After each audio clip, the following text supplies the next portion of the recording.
लड़का जो कि एक माफिया फैमिली का वारिस है।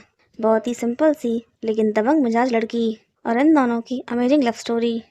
मूवी की शुरुआत होती है और हम हमारी हीरोइन गुयांशी को देखते हैं और तभी हमारा हीरो फू वेंगजी इसे आकर पीछे से पकड़ लेता है और ऐसा कहता है, चुपचाप फोन काट दो, चालाकी मत करना। और सुयांशी इससे कहती है, मुझे नहीं पता तुम मेरे साथ क्या करने वाले हो, लेकिन जिस तरह से तुम्हारा खून बह रहा है मुझसे पहले तुम मर जाओगे, इसलिए अच्छा यही होगा कि तुम मुझे अपनी हेल्प करने दो। और फिर फू वेंगजी इससे कहता है, कुछ और करने की सोचना ही मत, और आकर बेड पर लेटे जाता है। मगर हमारी हीरोइन भी बहुत दबंग है। इसकी चोट के ऊपर ही दवाई का बॉक्स पटक देती है और सिगरेट छुड़ाकर फेंक देती है और इससे कहती है, ऐसी हालत में स्मोकिंग नहीं की जाती। और बड़ी बेरहमी से इसकी चोट पर दवाई लगा रही होती है और मन में कह रही होती है, तुमने मेरी गर्दन पर चाकू रखा था ना, अब भुगतो। और फू वेंगजी इससे कहता है, तुम ये जानबूझ के कर रही हो ना। और फिर सु यांसी इसके हाथ में हथकड़ी बांध देती है और इसके हाथ की घड़ी निकाल लेती है और इससे कह रहा होता है, तुम जानती हो ना तुम क्या कर रही हो।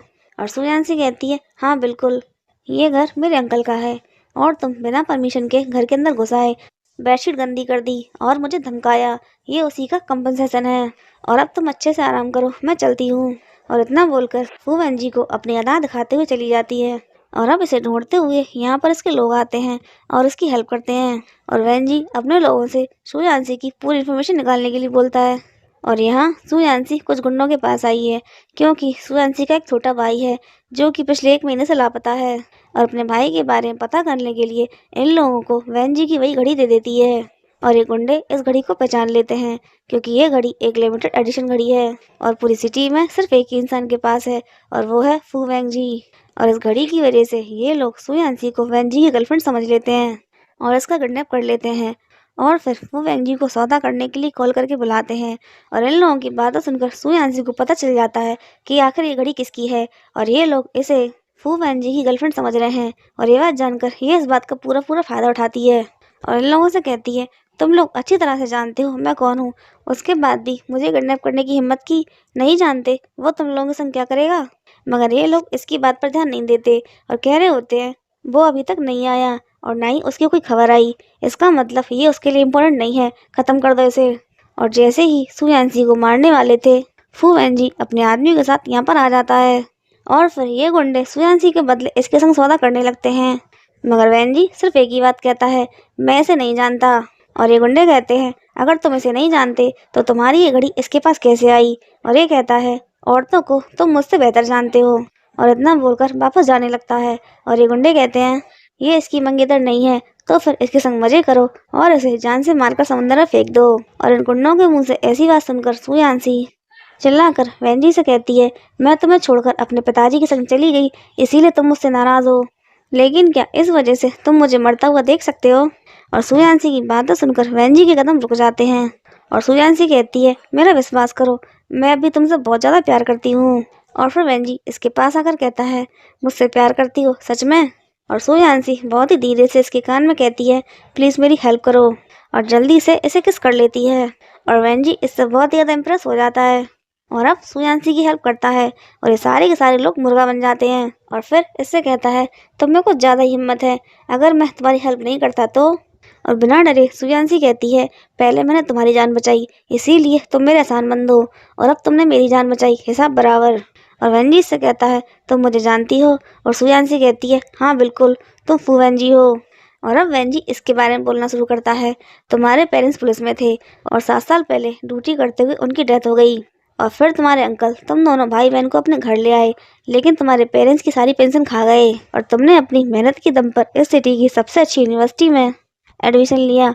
और चौंक कर सु यांसी से कहती है, तुमने मेरे बारे में पता लगवाया। और फिर वेंजी कहता है, जब मैंने तुम्हारी जान बचाई उसी पल से तुम्हारे ऊपर मेरा टैग लग गया, अब अगर तुम जिंदा रहना चाहती हो तो तुम्हें मेरे साथ रहना होगा।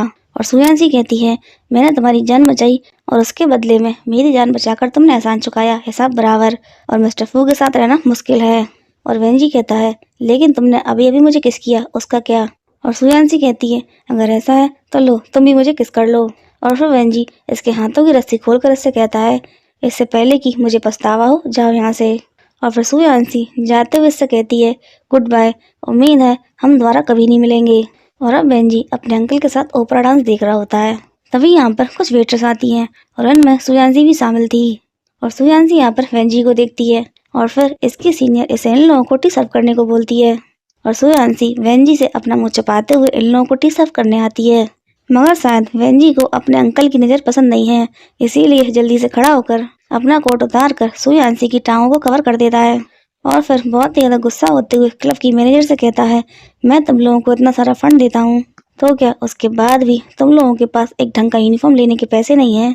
और अब इसके आदमी इस आदमी को पकड़ के लाते हैं जिसने इन लोगों के संग गद्दारी की है और इसी की वजह से वेंजी के ऊपर हमला हुआ था और इस सब के पीछे असली इंसान वेंजी का अंकल ही है और वेंजी भी ये बात जानता है और फिर अपने अंकल से कहता है, बताइए गद्दारों को क्या सज़ा मिलनी चाहिए। और फिर इसका अंकल कहता है, लोगों को सज़ा देने के लिए कानून है और तुम क्या ऐसे जान से मारना चाहते हो। और वेंजी कहता है, इस सिटी में केवल एक ही कानून चलता है और वो है फू वेंजी का कानून। और इतने में ही इस आदमी की हालत ख़राब हो जाती है, इसकी पैंट गीली हो जाती है और वेंजी सुयांसी से कहता है, चिंता मत करो, ये तो बस एक नाटक की तलवार है। और ये आदमी खुश होकर वेंजी को थैंक यू बोलने लगता है क्योंकि इसे लगता है कि वेंजी ने इसे माफ़ कर दिया। लेकिन तभी वेंजी का आदमी इसके हाथ में चाकू ठोक देता है और फिर जानबूझकर अपने अंकल से कहता है, जो लोग भी फू फैमिली की संग गद्दारी करते हैं उन्हें उसकी कीमत चुकानी पड़ती है। सही कहा ना अंकल। और डरते हुए सुयांसी मन में कहती है, ये लोग तो सच में बहुत ज़्यादा खतरनाक हैं। और फिर इसका अंकल कहता है, भतीजे तुम अक्सर लोगों को पहचानने में गलती कर देते हो, मैंने तुम्हारा ख्याल रखने के लिए एक सेक्रेटरी का इंतजाम किया है। और फिर अपनी अदा बिखेरते हुए सेक्रेटरी आती है और सुयांसी इनकी हर हरकत पर नजर रखती है और फिर ये लड़की सीधे आकर वेंजी की गोद में बैठ जाती है और इसे सेड्यूस करने लगती है। और सुयांसी वेंजी से कहती है, मैं तुम्हारी हेल्प कर सकती हूँ। और फिर वेंजी इसे हेल्प करने का इशारा करता है और अब सुयांसी अपना मुंह खोलती है और डायरेक्ट इसके अंकल को बोल देती है, आखिर आप अपनी रखेल को अपने भतीजे को क्यों दे रहे हैं। और चिढ़ते हुए अंकल कहता है, क्या तुम्हें बोलने का अधिकार है। और वेंजी कहता है, हाँ। और फिर सुयांसी कहती है, जब ये चलकर आई और तुम दोनों के बीच जो इशारे हुए वो सिर्फ प्रेमियों के बीच में ही होते हैं। और फिर डिटेल में बताने लगती है कि जब कोई झूठ बोलता है तो फिर किस तरह के रिएक्शन होते हैं। और अब वेंजी का अंकल से धमकाते हुए कहता है, लड़की सोच समझ कर बोलो क्योंकि ज़्यादा बोलने से लोग मुसीबतें पड़े आते हैं। भतीजे अपने लोगों को कंट्रोल में रखो। और फिर वेंजी कहता है, मैं समझता हूँ कि आप अपनी रखेल को फू फैमिली में शामिल करना चाहते हैं काम के बहाने, लेकिन अगर मेरी चाची को इसके बारे में पता चल गया तो वो इसे जान से मार देगी, इसीलिए आप इसे सेफ रखने के लिए कोई अच्छी जगह ढूंढिए। और अब अंकल की बोलती बंद और फिर अपनी रखेल को लेकर ऐसे चला जाता है। और इन लोगों के जाने के बाद सुयांसी कहती है, मिस्टर फू ने जो पहले कहा था कि अब भी वो बात मायने रखती है। और सबको समझते हुए वेंजी इससे जानबूझकर कहता है, कौन सी बात। और सुयांसी कहती है, यही कि मुझे आपके साथ रहना चाहिए। और फिर ये इससे पूछता है, आखिर तुम लोगों को इतने अच्छे समझना कहाँ से सीखी। और ये कहती है, मैं अपने पेरेंट्स से सीखी क्योंकि वो पुलिस में थे। और फिर वेंजी से कहता है, चलो एक गेम खेलते हैं, अभी मैं तुमसे जो कुछ भी कहूँगा तुम्हें उसका अनुमान लगा के सही सही बताना है और अगर तुम पास हो गई तो मैं तुम्हें अपने साथ रहने दूंगा। और फिर वेंजी पहले से जसिका के बारे में पूछता है और ये डिटेल में बताती है और फिर कहता है, तुम मुझे पसंद हो। और ये कहती है, तुम झूठ बोल रहे हो। और फिर इससे कहता है, तुम खूबसूरत हो।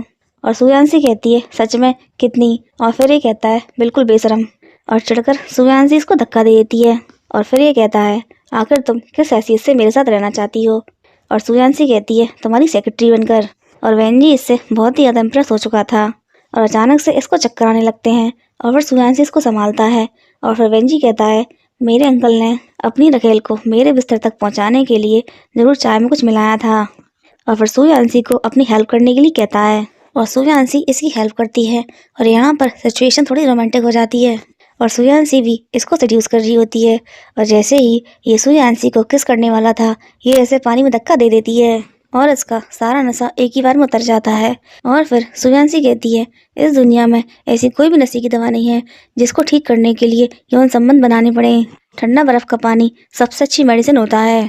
प्लीज़ मुझे गलत ना समझें, मैं तो सिर्फ आपकी हेल्प कर रही हूँ और मेरा बॉयफ्रेंड मुझे पिक करने के लिए यहाँ पर आया है। और इस बात से वेंजी को थोड़ी जेलसी हो जाती है और सुयांसी से कहता है, यही तुम्हारा बॉयफ्रेंड है, आखिर ये तुम्हें क्या दे सकता है। और सुयांसी कहती है, प्यार। और वेंजी कहता है, प्यार। और जाते हुए इसका रास्ता रोक लेता है और सुयांसी कहती है, आखिर तुम्हें क्या कर रहे हो। और वेंजी कहता है, तुम्हारी हालत बिखरी बिखरी सी है और इस तरीके से अपने बॉयफ्रेंड के संग जाना अच्छा नहीं लगता। और इसे एक ब्रेसलेट बनाता है जो कि सुयांसी का ही ब्रेसलेट है और कहता है, थैंक यू नहीं कहोगी। और सुयांसी कहती है, thank you and goodbye. और वेंजी कहता है, गुड बाय इतना रूडली मत बोलो। और अब सुयांसी अपने बॉयफ्रेंड के पास आकर इसकी केयर कर रही होती है और वेंजी भी इनको देख रहा होता है और फिर कहता है, मैं भी देखना चाहता हूँ, आखिर तुम दोनों का ये प्यार कब तक चलेगा। और ये लड़का सुयांसी का बॉयफ्रेंड नहीं है बल्कि इसका कज़न है और सुयांसी ने इसे अपनी हेल्प करने के लिए बुलाया था। और ये सुयांसी से पूछ रहा होता है, तुम जानती हो ना ये लोग कितने ज़्यादा खतरनाक हैं, फिर भी तुम इसकी सेक्रेटरी बनकर इसके साथ काम क्यों करना चाहती हो। और सुयांसी इससे कहती है, इसके बारे में हम किसी और दिन बात करेंगे, अभी बहुत लेट हो गया है। लेकिन सुयांसी की प्लान तो कुछ और ही है, वो यहाँ रहकर अपने भाई के बारे में पता करना चाहती है। और अगली सुबह वेंजी सुयांसी के घर एक ड्रेस लेकर पहुँच जाता है और फिर इसे तैयार करके एक पार्टी में लेके आता है, क्योंकि सुयांसी के अंदर टैलेंट है कि वो लोगों को अच्छे से पहचान सकती है और इसी की हेल्प से ये जानना चाहता है कि आखिर इसके अंकल के साथ कौन कौन मिला हुआ है। और सुयांसी को एक आदमी पर शक होता है और वेंजी से कहता है, मैं यहाँ से नहीं हिल सकता, इसीलिए तुम इसका पीछा करो, और इसको धक्का दे देता है। और फिर सुयांसी अपने कपड़ों पर वाइन गिरा लेती है और फिर तमाशा करने लगती है कि मैं पीरियड से हो गई हूँ और तुम मुझे इस तरह से क्यों देख रहे हो। और फिर वॉशरूम जाने के बहाने इन लोगों का पीछा करती है और पीछा करते हुए यहाँ तक पहुँच जाती है, लेकिन ये लोग सुयांसी को देख लेते हैं। और ये लड़का सुयांसी से कहता है, मैंने तुम्हें नीचे वेट करने के लिए कहा था ना, तो तुम यहाँ पर क्या कर रही हो। और अपने साथी से कहता है, ये मेरी गर्लफ्रेंड है, थोड़ी ज़िद्दी है। और इसका साथी कहता है, इसे यहाँ से जल्दी हटाओ, औरतें प्रॉब्लम क्रिएट करती हैं। लेकिन यही लड़का सुयांसी का भाई है और सुयांसी इससे कहती है, आखिर तुम यहाँ कैसे फंस गए। और ये इससे कहता है, अभी तुम अपनी जान बचाकर यहाँ से जाओ, मैं तुमसे बाद में बात करूँगा। और अब इस पार्टी में फू जेंग की एंट्री होती है, जो कि वेंजी का फादर है और फू फैमिली का लीडर। और इसका अंकल इससे कहता है, बड़े भाई की तबीयत ठीक नहीं है, इसीलिए उन्हें बाहर आने की ज़रूरत नहीं थी। और फू जेंग कहता है, आज इस पार्टी में बहुत ही बड़े बड़े लोग आए हैं, इसीलिए मेरा आना ज़रूरी था, वरना वो लोग निराश हो जाते। और इसका भाई कहता है, आप इस बात की चिंता ना करें, मैं सबको संभाल रहा हूँ। और फिर किसी को इन्हें अंदर ले आने के लिए बोलता है। और फिर वेंजी कहता है, डैड अपना मन बहलाने के लिए बाहर आए हैं, किसी बाहर वाले को उनके मामलों में दखल देने की ज़रूरत नहीं है। और फिर इसका अंकल कहता है, एक नाजायज़ गोद लिया हुआ बच्चा मुझे बाहर वाला कह रहा है। और इसी के साथ सुयांसी को पता चलता है कि वेंजी को गोद लिया गया है, वो फू फैमिली का खून नहीं है। और वेंजी अपने अंकल से कहता है, कौन इस परिवार का सदस्य है कौन नहीं, इस बात पर बहस करने की जगह अच्छा होगा कि आप अपनी समस्या सुलझा लें। और अभी इनको वेंजी की बात समझ में नहीं आती और फिर इनका एक आदमी इन्हें एक वीडियो दिखाता है और ये वीडियो देखकर इनके होश उड़ जाते हैं। और चुपके से सुयांसी भी इस वीडियो को देखती है और फिर उसको समझ में आता है कि वेंजी ने इसकी ड्रेस में जो ब्रोच लगाया था असल में वो एक कैमरा था। और इस बात के लिए ये वेंजी को डांट रही होती है और इससे कह रही होती है, मैं यहाँ पर काम करने के लिए आई थी, अपनी ज़िंदगी दांव पर लगाने नहीं। और वेंजी इससे कहता है, चिंता मत करो, मेरे होते हुए तुम्हें कुछ नहीं होगा। और फिर अपनी जान बचाने के लिए सुयांसी को लेकर यहाँ से भागता है और इसकी ड्रेस फाड़ते हुए इससे कहता है, मुझे उम्मीद है तुम्हारा शरीर भी तुम्हारे दिमाग की तरह तेज होगा। और अब ये दोनों भागकर यहाँ पर आते हैं और सुयांसी इससे कहती है, तुम इतने रईस हो और तुम्हारे पास इस तरह की पुरानी कार है। लेकिन यहाँ पर वेंजी की एक नई स्टाइलिश कार खड़ी होती है और फिर ये दोनों इस कार में बैठते हैं और सुयांसी इससे कह रही होती है, तुमने सब कुछ पहले से प्लान करके रखा था, मेरा इस्तेमाल करके अपने अंकल की जासूसी करवाई और फिर उन लोगों को पुलिस से पकड़वा दिया और इस सब में मेरी जान दांव पर लगा दी। और वेंजी से कहता है, मैंने तुमसे कहा था ना, मेरे होते हुए तुम्हें कुछ नहीं होगा। और आज मैं बहुत ही अच्छे मूड में हूँ और कुछ ही देर में यहाँ पर तारे टूटने वाले हैं। मगर सुयांसी को अपने भाई की चिंता थी, क्योंकि इसका भाई इसके अंकल के साथ ही काम कर रहा है और इसीलिए घुमा फिरा कर ये वेंजी से पूछ रही होती है, आखिर अब तुम उन लोगों के संग क्या करोगे। लेकिन तभी एक तारा टूटता है और वेंजी अपनी आंखें बंद कर लेता है और इससे कहता है, पहले विश मांगो। और फिर ये दोनों विश मांगते हैं और विश मांगकर सुयांसी इससे कहती है, अब बताओ। लेकिन ये कुछ भी नहीं बोलता और सुयांसी को लगता है कि ये सो गया। और फिर वेंजी से कहता है, तुमने आज बहुत मेहनत की है, अगर तुम इसी तरीके से मुझे घूरती रहोगी तो तुम्हारे बॉयफ्रेंड को अच्छा नहीं लगेगा। और सुयांसी कहती है, तुम्हें कौन घूर रहा है, और वैसे भी मेरा बॉयफ्रेंड बहुत समझदार है। और फिर वेंजी कहता है, हाँ वो बहुत समझदार है क्योंकि वो तुम्हारा कज़न है। और फिर सुयांसी कहती है, हाँ मैं भूल गई थी कि मिस्टर वेंजी के आदमी किसी भी बात की जांच आसानी से कर सकते हैं। और वेंजी से कहता है, तो अब तुम अपने झूठ को छुपाने के लिए क्या करोगी। और सुयांसी कहती है, हाँ मैंने झूठ बोला, लेकिन झूठ तुमने भी बोला, क्या तुम्हारी कोई मंगेतर नहीं है। और सुयांसी की बात सुनकर वेंजी बिल्कुल चुप हो जाता है और फिर इससे कहता है, मेरे घर चलो, मुझे तुम्हें कुछ दिखाना है। और फिर इसे अपने घर लेके आता है और सामने से ये लड़की दौड़ती हुई आ रही होती है और इससे कह रही होती है, तुम अब तक कहाँ थे, मैं कब से तुम्हारा इंतज़ार कर रही थी। और वेंडी से कहता है तुम यहाँ क्या कर रही हो, और ये कहती है मैं यहाँ इसलिए हूँ क्योंकि मैं तुम्हारी मंगेतर हूँ। और सुएंसी को देखकर इसकी सेक्रेटरी कह रही होती है और फिर इससे कहती है वेंजी के आसपास हमेशा ही बहुत सारी औरतें मंडराती रहती हैं, तुम इसे उन लोगों से दूर रखने में मेरी हेल्प करना। और फिर सुएंसी से कहती है सारी औरतें एक जैसी नहीं होती जो पैसों के लिए किसी भी मर्द के ऊपर झपट्टा मारे, और वैसे भी औरतों को ऐसे आदमी पसंद नहीं होते जो दो नाव पर सवार हो। और इतना बोलकर चली जाती है और फिर बेंजी भी इसको इग्नोर करके जाने लगता है। और ये गुस्से में बेंजी को झंझोड़ते हुए इससे कहती है मुझे तुम्हारे बिस्तर पर किसी लड़की के लंबे बाल मिले और मैं तुम्हारी मंगेतर हूँ, इसीलिए मैं तुम्हें अलाउ नहीं करूँगी कि तुम किसी और औरत के पास जाओ। और अब बेंजी इससे कहता है मैंने तुम्हें कभी भी अपनी मंगेतर नहीं माना, तुम सिर्फ मेरे अंकल की बेटी हो और सिर्फ इसीलिए मैं तुम्हें सहन कर रहा हूँ। और फिर लिंजी कहती है मैंने तुम्हें कभी भी अपना भाई नहीं माना, तुम मेरे अंकल के गोद लिए हुए बेटे हो। लेकिन वेंजी किसी भी तरीके से इसकी बात के साथ अग्री नहीं हो रहा था और अब ये बहुत ही ज़्यादा खिस्सा कर नाइफ हाथ में उठा लेती है और वेंजी को अपनी कलाई काटने की धमकी देती है। लेकिन वेंजी अपने आदमी को फ़ोन करता है और घर का पासवर्ड चेंज करने को बोलता है और यहाँ से चला जाता है और खिसाते हुए ये कह रही होती है चाहे जो हो जाए मैं तुम्हें अपना बना कर रहूँगी। और अब बेंजी सुएंसी के पास आता है और इसे अपने और लिंजी के रिश्ते के बारे में सफाई दे रहा होता है और सुएंसी इससे कहती है तुम्हें मुझे कोई भी सफाई देने की ज़रूरत नहीं है, हम दोनों का रिश्ता प्रोफेशनल है और तुमने मुझे इतनी रात को बुलाया है इसीलिए तुम्हें ओवर टाइम का पेमेंट अलग से करना होगा। और अब वेंजी इसको एक जगह पर लेके आता है और सुएंसी को बहुत ही ज़्यादा awkward फील हो रहा होता है और ये सोच रही होती है कि वेंजी इसे किस करने वाला है और इससे कहती है नहीं, लेकिन वेंजी तो लाइट्स ऑन कर रहा था और इससे कहता है क्या नहीं। लेकिन वेंजी को इसकी फीलिंग्स अच्छे से समझ में आ गई थी और अब सुएंसी इससे कह रही होती है ये घर तो बहुत ही ज़्यादा सुंदर है। और फिर वेंजी इसे इस घर की चाबी देता है और इससे कहता है अब से तुम यहाँ रहोगी। और सुएंसी जल्दी से चाबी को झपट लेती है और उससे कहती है मिस्टर फू वेंजी तो बहुत ही ज़्यादा हैंडसम और दयालु हैं। और वेंजी कहता है इस घर का किराया तुम्हारी सैलरी में से कटेगा। और ये सुनकर इसके एक्सप्रेशन चेंज हो जाते हैं और वेंजी अपने कपड़े उतार रहा होता है और ये इसे फिर से गलत समझ लेती है और फिर वेंजी कोट को इसके हाथ पर रख देता है और इससे कहता है जाओ मेरे कपड़ों को सुखाने में मेरी हेल्प करो। और यहाँ आकर इसे एक नोट मिलता है और इस नोट को पढ़ के ये बहुत ज़्यादा खुश हो जाती है और वेंजी को देखते हुए कह रही होती है बाहर से सख्त अंदर से उतना ही ज़्यादा नरम है।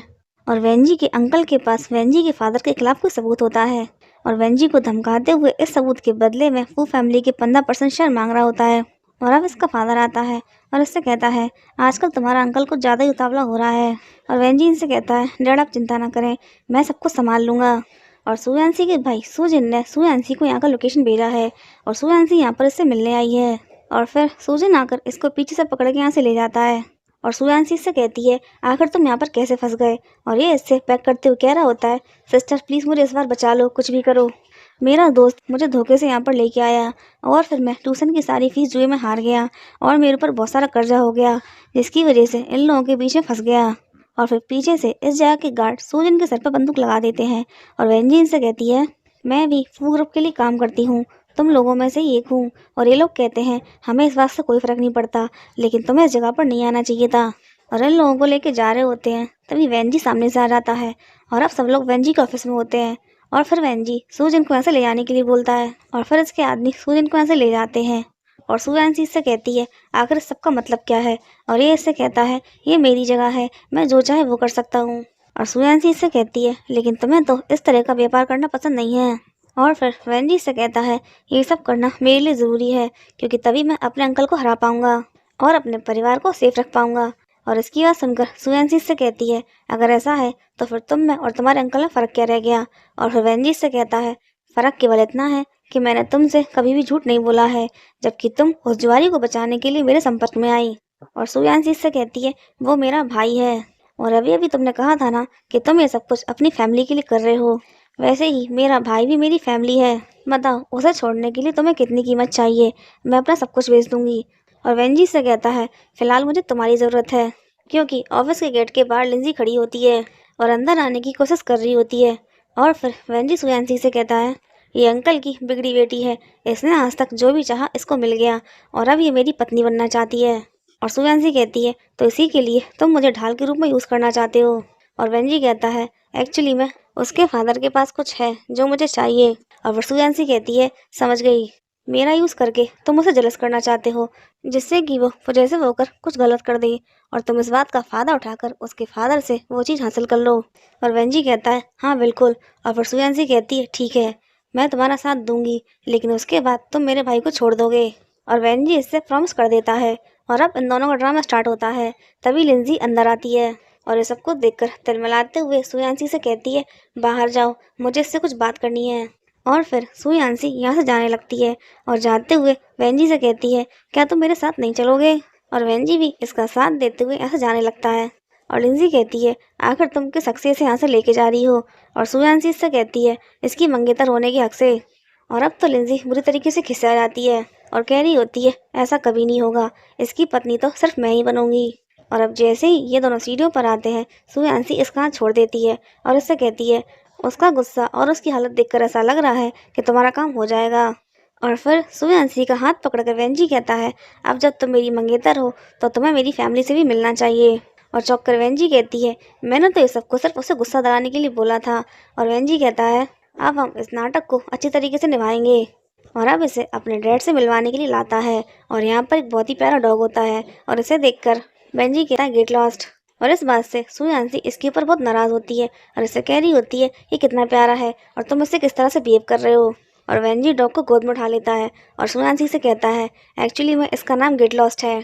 और ऐसा नाम सुनकर तो सुयांसी भी चक्कर में पड़ जाती है। और अब इसका फादर आता है और सुयांसी को देखकर कह रहा होता है मेरा बेटा पहली बार किसी को मुझसे मिलवाने के लिए लाया है। और सुयांसी का हाथ पकड़कर वेंजी कहता है जिससे मैं दोस्ती करता हूँ, जो मुझे पसंद आता है, उसका साथ मैं जीवन भर निभाता हूँ। और फिर इसके फादर का सेक्रेटरी कहता है जब हम वेंजी को घर में लाए थे तब ये बहुत छोटा था। और फिर मिस्टर फू अपने सेक्रेटरी की बात को बीच में काटकर वेंजी से कहते हैं अपनी दोस्त को अपने बचपन का कमरा दिखाओ। और फिर वेंजी इसे अपने रूम में लेके आता है और सुयांसी को याद आता है कि अपना पर्स बाहर ही भूल गई है। और फिर पर्स को लेने के लिए बाहर आती है और यहाँ ऐसे इन लोगों की बातें सुनाई देती है। और फिर यह चुपके से इन लोगों की बातें सुन रही होती है। और वेंजी का फादर अपने सेक्रेटरी को अतीत की बातें करने के लिए डांट रहा होता है। और फिर व्हील चेयर से उठकर खड़े हो जाता है और ये सब कुछ सुयांसी देख लेती है। और ये कह रहे होते हैं अब मेरे पास ज़्यादा समय नहीं बचा है और जो जीतेगा वही फू फैमिली का अगला लीडर बनेगा। मैं तुम्हें जीतते हुए देखना चाहता हूँ। और अब सुयांसी वेंजी के रूम में आती है लेकिन इसे कुछ भी नहीं बताती और इसकी और इसके फादर की फ़ोटो को हाथ में लेकर कह रही होती है आखिर तुम्हारे फादर की आंखों में प्यार के पीछे इतनी नफरत क्यों छुपी है। और फिर वेंजी से कहती है तुम दोनों का रिश्ता अच्छा है। और वेंजी कहता है अगर डैड मुझे घर ना लाए होते तो मैं किसी अनाथ आश्रम में ही होता और कब का मर गया होता। और सुयांसी से कहती है ऐसा नहीं है, अगर तुम किसी अनाथ आश्रम में भी पले बड़े होते तब भी उतने ही चार्मिंग और आउटस्टैंडिंग होते। और इसकी बातें सुनकर वेंजी हंसने लगता है और इससे कहता है इसका मतलब मैं तुम्हारे दिल में चार्मिंग हूँ। और सुयांसी इसकी बात को काटते हुए पूछने लगती है आखिर इसका नाम गेट लॉस्ट क्यों है। और वेंजी इसे बताता है एक बार इसको चोट लग गई थी और फिर मैंने इसकी मरहम पट्टी की, उसके बाद इससे जाने के लिए कहा, लेकिन उसके बाद भी ये मेरे पीछे पीछे आ गया और इसका नाम वही पड़ गया। और सुयांसी कुत्ते को बहुत ज़्यादा खिला रही होती है और खिलाते खिलाते वेंजी की बुराई कर देती है जिसकी वजह से ये उसको भौंक देता है और सुयांसी डर जाती है। और फिर वेंजी इसके पास आकर लेट जाता है और इससे कहता है मेरा गेट लॉस्ट हांगकांग सिटी का सबसे समझदार कुत्ता है। और सुयांसी कहती है हाँ बिल्कुल, इसने तुम्हारी हेल्प की होगी ना दूसरी औरतों का पीछा करने में। और वेंजी से कहता है तुम पहली हो जिसे मैं घर लेके आया हूँ। और सुयांसी कहती है तुम भूल रहे हो हम नाटक कर रहे हैं। और वेंजी कहता है मैं कुछ भी नहीं भूला, मैं तुम्हें घर लेके आया हूँ। इस बात की खबर लिंगजिंग तक पहुँच गई होगी। और अब लिंगजिंग इससे कहती है वेंजी को छोड़ने की कीमत बताओ। और सुयांसी चेकबुक के ऊपर ढेर सारे 9 बना देती है और नंबर को देखकर लिंगजिंग इससे कहती है तेरा लालच तो जरूर से ज़्यादा बड़ा है, क्या तू चांद खरीदना चाहती है, क्या तेरी औकात इतने के लायक है। और सुयांसी से कहती है एक्चुअली बात यह है कि वेंजी की औकात कितनी है। और लिंगजिंग का फ़ोन पहले से ही चालू होता है और फिर वेंजी से कहती है सुना तुमने, ये तुमसे प्यार नहीं करती तुम्हारे पैसों से करती है। लेकिन वेंजी भी यहाँ पर आ गया था और फिर चेकबुक के ऊपर साइन कर देता है और कहता है शुक्र है कि मेरे पास इतने पैसे हैं। और फिर सुयांसी लिंगजिंग से कहती है सच्चे प्यार का मतलब लालच और वासना नहीं होता। और चिढ़कर लिंगजिंग उसके ऊपर हाथ उठा देती है मगर ये इसका हाथ पकड़ लेती है और उसको धक्का दे देती है। और अब वेंजी लिंगजिंग के ही सामने सुयांसी को प्रपोज करता है और सुयांसी हाँ कर देती है। और ये सबको देख देख कर लिंगजिंग बुरी तरीके से गुस्से में जल रही होती है। और अब ये दोनों ऑफिस में होते हैं और रोमांस करने का ड्रामा कर रहे होते हैं क्योंकि लिंगजिंग ने इनके ऑफिस में कैमरा लगा रखा था। और वेंजी सू यांसी को रोमांस का नाटक करने के लिए बोल रहा होता है, लेकिन सू यांसी को ये सब कुछ नहीं आता और इसके ऊपर धज्जे से बैठ जाती है। और इन दोनों का ऑफिस रोमांस देखकर लिंगजी गुस्से से पागल हो गई थी और कह रही होती है, मैं इसे जान से मार डालूंगी, मैं इसे जान से मार डालूंगी। और फिर ड्राइवर को पकड़कर जबरदस्ती कार से बाहर निकाल देती है। मूवी पार्ट 2 के लिए like and subscribe my channel. Thank you, thanks for watching.